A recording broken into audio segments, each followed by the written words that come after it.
오늘은 히브리서 4장 12절부터 16절까지를 살펴보고자 합니다. 과거 저는 히브리서 4장 12절 말씀을 참 좋아했습니다. 하나님의 말씀이 살아있고 활력이 있어 우리의 혼과 영과 관절과 골수를 찔러 쪼개긴다는 이 말씀이 참 좋았습니다. 그런데 그때는 이 말씀이 어떤 맥락에서 어떤 의미로 쓰였는지 모르고 단지 말씀에 살아있음과 능력을 나타내는 구절이라고 생각해서 좋아했던 것 같습니다. 그런데 오늘 우리는 이 말씀을 왜 하게 되었는지를 정확하게 알고 이 구절을 좋아해야 합니다. 우리가 3장부터 시작해서 지금까지 논의한 것 중 하나가 이 출애굽 1세대의 불신앙이었습니다. 출애굽 1세대는 광야에서 끊임없이 하나님의 말씀에 불순종했습니다. 그런데 4장 2절에서 출애굽 1세대도 복음을 들었다라고 말씀합니다. 복음은 신약시대 사람들이 듣는 것이고 구약 사람들은 듣지 못한 줄 알았는데 구약에 선포된 하나님의 말씀 곳곳에 복음이 숨겨져 있었던 것입니다. 그리고 광야에 선포된 모든 말씀은 하나님의 말씀 그 자체였습니다. 그럼 그 말씀의 특징이 무엇이냐 하는 것인데 그것이 바로 12절, 오늘 12절 말씀이죠. 읽어보겠습니다. 하나님의 말씀은 살아있고 활력이 있어 좌우의 어떤 날선 검보다도 예리하여 혼과 영과 및 관절과 골수를 찔러 쪼개기까지 하며 또 마음의 생각과 뜻을 판단하나니 라고 말씀하고 있습니다. 하나님의 말씀의 특징이 무엇보다 살아있다는 것입니다. 여러분, 우리가 성경을 읽을 때, 설교를 들을 때 기대하고 소망하며 성경을 읽고 설교를 들어야 하는 이유가 여기에 있습니다. 하나님의 말씀은 살아있기 때문에 우리에게 역사하는 생명의 말씀이 될 수 있는 것이죠. 또 좌우의 어떤 날선 검보다도 더 예리하다고 말씀합니다. 이 검은 마치 수술대에서 사용하는 메스를 연상시킵니다. 메스로 우리의 몸을 가르면 엑스레이로 알지 못했던 병의 정확한 위치나 상태를 파악할 수가 있습니다. 마찬가지입니다. 하나님의 말씀의 검은 우리의 정확한 영적 상태를 파악하게 해줍니다. 그리고 우리의 혼과 영과 및 관절과 골수를 찔러 쪼갠다고 말씀합니다. 여기에 혼과 영은 영적인 것이고 관절과 골수는 육적인 것입니다. 인간이 영혼과 육체로 되어 있다면 그 인간의 모든 것이 찔러 쪼개진다는 것입니다. 이 전인격적인 역사가 나타나는 거죠. 그렇게 왜 해야 되냐? 이 모든 것을 통해서 마음의 생각과 뜻을 판단해야 되기 때문입니다. 이것이 가장 중요해요. 왜 우리의 영혼과 우리의 육체가 말씀의 검으로 쪼개어져야 하느냐? 우리 마음의 정확한 상태, 생각을 알아야 하기 때문입니다. 살아있는 하나님의 말씀 앞에서는 우리가 숨겨두었던 우리의 마음이 다 드러나야 하고 심지어 우리가 알지 못했던 우리 자신의 마음까지, 우리의 자신의 생각까지도 다 드러나야 하는 것입니다. 그런데 이런 작업이 왜 중요한가 하면 인간은 자주 이 영적 질병에 걸리기 때문입니다.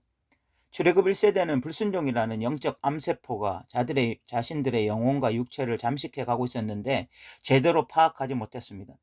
초기의 말씀으로 이것을 발견했다면 그들의 어떤 영혼과 그들의 육체가 말씀으로 찔러 쪼개어지고 그들의 생각이 온전히 드러나게 되었다면 초기에 치료해서 이 암세포를 도려내서 다시 회복할 수 있었을 것입니다. 그런데 이들은 영적 암세포가 영혼과 육체를 잠식해 가고 있는데 방치를 해버렸습니다. 그래서 어느 순간 완전히 손댈 수 없는 상태가 되고 말았어요.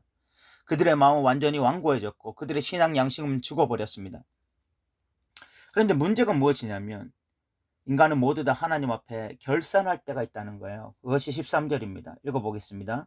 지으신 것이 하나도 그 앞에 나타나지 않음이 없고 우리의 결산을 받으실 이의 눈앞에 만물이 벌거벗은 것 같이 드러나느니라. 이 말씀으로 우리가 해부되지 않고 우리의 상태를 진단하지 않으면 마지막 최후 심판의 날에 우리의 상태를 진단받게 될 것이라는 것입니다.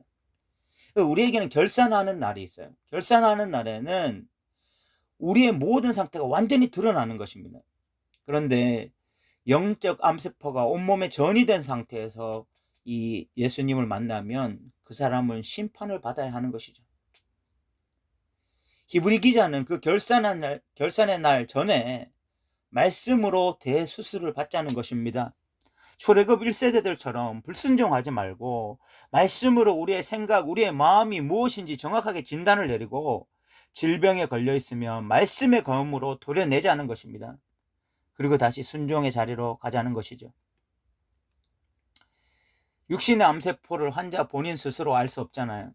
의사가 정밀 검사를 통해 암에 걸린 것을 진단해야 됩니다. 영적인 것도 마찬가지입니다. 우리는 때때로 우리 스스로가 신앙생활 잘하고 있다라고 생각할 수 있습니다. 우리 자신에게 문제가 없다라고 생각할 수 있어요. 그런데 말씀으로 정밀 검사를 받으면 우리의 진짜 영적 상태를 파악하게 됩니다.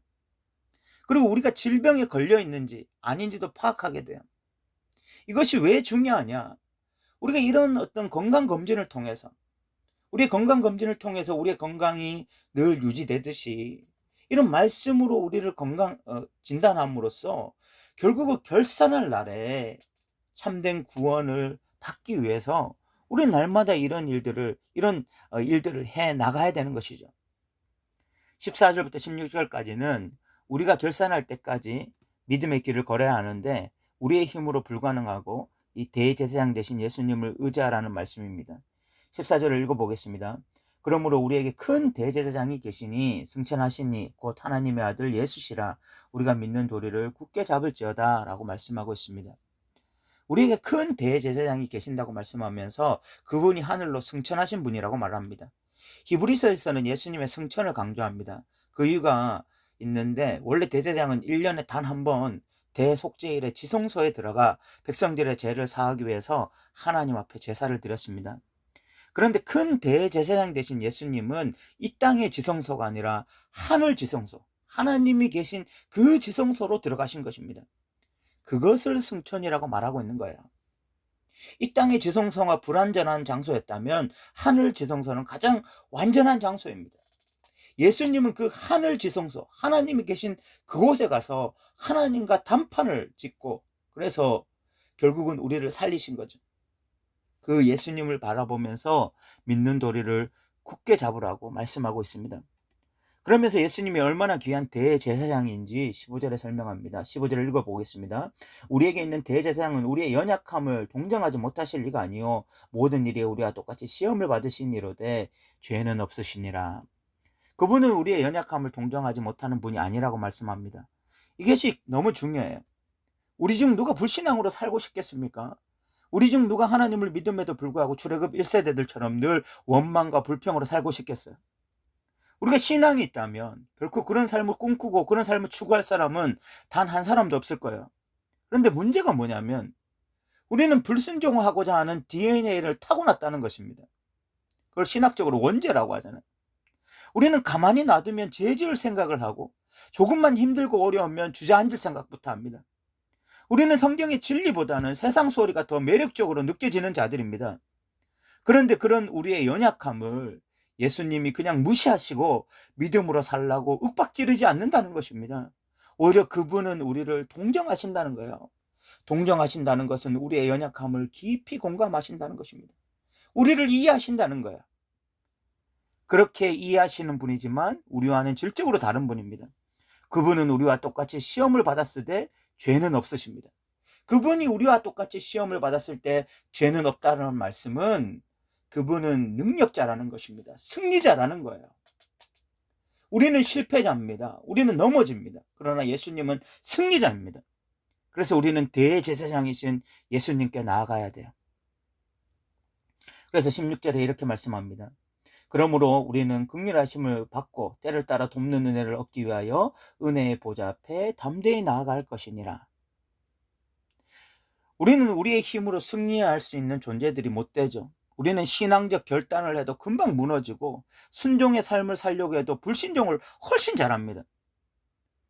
우리는 순종의 삶을 살려고 하면요, 성경을 엄청나게 많이 봐야 되고 연구해야 되고 기도해야 되고 정말 성령을 의지해야 되고 그렇게 살아야 되는데, 이 불순종은 누가 가르쳐주지 않아도 우리는 너무 쉽게 잘해요.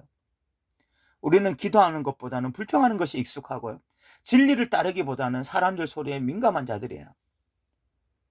우리는 아무리 결단해도, 참 아무리 몸부림쳐도 불순종이 편한 자들이 바로 우리죠. 그런데 우리에게 은혜를 주시는 대제사장이 우리에게 있다라고 오늘 성경 말해요. 우리가 은혜의 보좌 앞에 담대히 나아가 긍휼과 자비를 구하기만 하면 다시 우리의 마음을 부드럽게 해주시고 신앙으로 살고 싶은 마음을 주시는 대제사장이 있다고 말합니다. 그리고 신앙으로 살 수 있는 은혜와 능력을 주시는 그 대제사장이 있다는 것입니다. 그래서 히브리 기자는 우리에게 은혜의 보좌 앞으로 담대히 나아가라 라고 말씀하고 있습니다. 이 3, 4장의 핵심 내용의 모티브가 출애굽 1세대였습니다. 그들은 말씀을 들었어도 마음이 완고해지면서 결국 불순종의 자리로 갔고 참 안식에 들어가지 못했습니다. 그런데 우리에게는 진리의 말씀이 있습니다. 그 말씀 앞에서 우리의 혼과 영과 관절과 골수가 날마다 쪼개져야 됩니다. 이 말씀을 보면서 우리의 생각, 우리의 마음이 날마다 쪼개지고 우리의 몸이 쪼개지고, 그래서 다시 한번 진리로 다시 한번 새롭게 되어야 돼요. 그래서 우리의 마음이 부드러워져야 됩니다. 그리고 우리에게는 대제사장 대신 예수님이 계세요. 그분은 우리를 정죄하시는 분이 아니라 우리에게 공감하시는 분이고 우리에게 은혜 베푸시는 분입니다. 우리가 그 은혜의 보좌 앞에 담대히 나아가 그분의 긍휼을 구한다면 우리는 분명 출애굽 1세대와는 달리 순종의 삶을 살게 될 것입니다. 오늘도 저와 여러분 모두 은혜의 보좌 앞에 나아가는 시간이 있었으면 좋겠습니다. 하나님 앞에 은혜를 간구하는 그런 은혜의 시간이, 그런 순종의 시간이 있기를 주님의 이름으로 부탁드립니다. 들어주셔서 감사합니다.